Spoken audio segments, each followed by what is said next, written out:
allons aujourd'hui commencer un entretien à propos du rapport entre l'hypersensibilité et la vie spirituelle.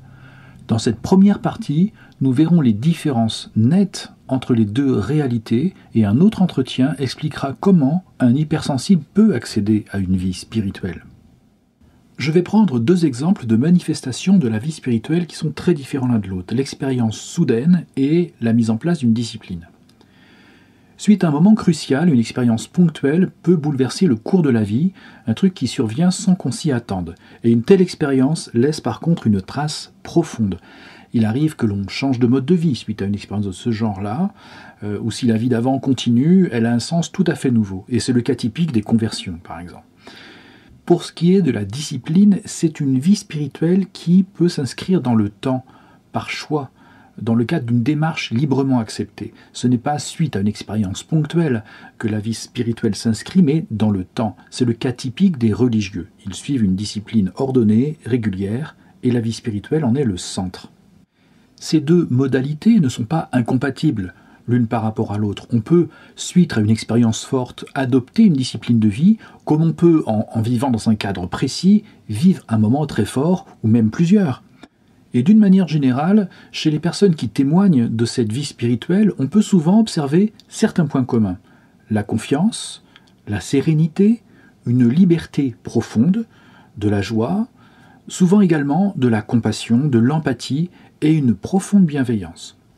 Un autre point commun que l'on peut constater est que ces vies s'inscrivent dans de l'action, comme si elles étaient au service d'un but. Un hypersensible peut avoir l'impression de vivre une vie portée sur la spiritualité, parce qu'il a l'impression de vivre des expériences à chaque instant.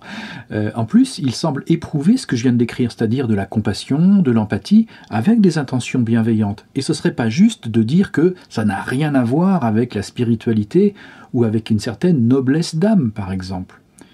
Certes, il peut manquer de la sérénité, de la joie, ou du moins de façon constante. Et c'est souvent ce que les hypersensibles cherchent, et ce dont nous parlerons la prochaine fois. Mais surtout, ils sont souvent fatigués, saturés, et ils agissent peu, parce que beaucoup de leur énergie est consacrée à la perception et au traitement des informations sensorielles qui saturent leur conscience. Donc il y a des différences formelles que l'on peut constater dans les profils spirituels ou hypersensibles.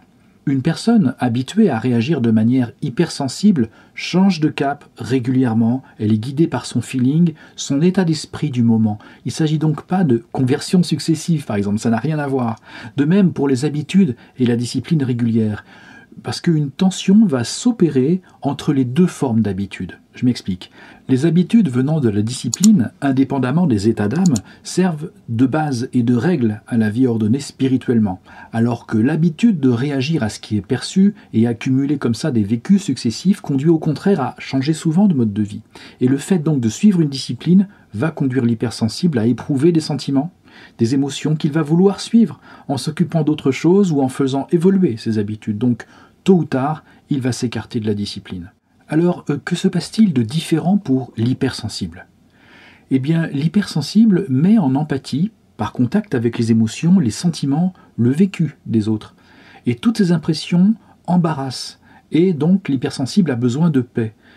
Mais cette ébauche de vie spirituelle est désamorcée en permanence, un peu comme une fuite d'eau dans une bouteille dans laquelle on aurait percé un trou. Tout le fluide s'échappe au fur et à mesure qu'on remplit la bouteille. Ce qui fait qu'au moment de passer à l'action, qui prolongerait naturellement les choses, l'hypersensible recommence l'expérience de percevoir, pour tenter de remplir la bouteille en quelque sorte. Ce qui a pour effet de différer le passage à l'action en permanence. Sa spiritualité lui échappe, elle ne s'accomplit pas. Je vais le dire autrement. Si un hypersensible vivait une expérience aussi forte qu'une personne qui connaît une conversion, comme il éprouve toujours fortement les choses, soit il ne s'en rendrait pas compte, soit sa conscience serait aveuglée et il ne supporterait pas un tel choc. Mais ça n'arriverait pas précisément parce que la source qui produit ces conversions n'intervient que chez des profils qui ont besoin de cet électrochoc et qui peuvent le supporter. Pour ce qui est de l'expression d'une discipline, la personne hypersensible cherchera autre chose que la routine, au-delà des habitudes. Elle cherchera à rêver, à s'échapper, percevant la routine comme une véritable prison. Le fait spirituel marquant qui peut survenir dans la vie d'un hypersensible serait que la fuite d'énergie se commate spontanément. Vous comprenez ? Je vais expliquer cette métaphore de la bouteille qui fuit. Chez une personne qui manifeste une vie spirituelle, l'intelligence, la volonté et la mémoire, ce sont des facultés que je prends au sens très très large, eh bien elles fonctionnent de manière assez libre. Alors que chez l'hypersensible, ces mêmes facultés sont parasitées en permanence par les impressions passagères qui viennent du monde sensoriel, puis traitées par l'intuition et l'imagination. Alors que pour ce qui est de la vie spirituelle, ces deux facultés, l'intuition et l'imagination, n'ont pas la primauté, elles passent au second plan. Donc en fait, ce ne sont pas les mêmes facultés qui sont en activité dans un cas ou dans l'autre. L'hypersensible, lui, il est submergé par ce qu'il perçoit, il accède à une réalité plus fine, plus subtile que les autres, mais reste en permanence à tenter de traiter cette réalité et ces informations, comme il peut.